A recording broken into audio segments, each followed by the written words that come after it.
Have you ever wondered what it feels like to grow up inside a tradition older than every house, every tree, and almost every story you've ever heard? My name is May, and every morning of my life has begun with warm steam, mountain water, and the quiet rhythm of making fresh tofu. For nearly 400 years, my village has made tofu the same way, and every sunrise still feels like the very first. People often ask me who taught me this craft. The truth is, nobody really did. I simply grew up inside it. When I was little, I thought the clouds outside and the steam inside our workshop were the same thing, floating gently through every morning. I watched my grandmother rinse soybeans that had soaked overnight, moving slowly, carefully, never measuring anything except with years of experience. She always smiled and whispered, "The beans will tell you when they're ready, if you learn how to listen." At the time, I didn't understand her words. I only knew everyone in the village worked together before the sun even touched the mountains. Some carried fresh spring water, others prepared the fire. Someone turned the heavy stone mill, while another stirred warm soy milk. There were no machines here, no loud factories, only patient hands, quiet smiles, and traditions that moved at the pace of nature. As I grew older, my tiny responsibilities slowly became larger.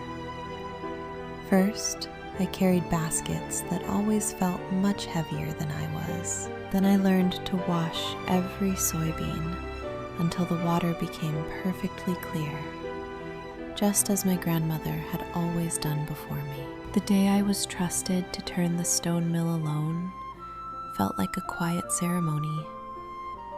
My childhood suddenly became responsibility. As the mill slowly turned beneath my hands, I imagined generations before me making the exact same gentle movements for hundreds of years. Sometimes I wondered why we never changed. Other villages bought modern machines and produced thousands of blocks every single day. Wouldn't life be easier? I asked my grandmother that question many times. She simply laughed and shook her head with a smile. She told me tofu was never just food. It was memory. It was patience. It was people choosing care over speed. Only after many years did I finally understand what those simple words truly meant and why they mattered so much. Every season changed our work.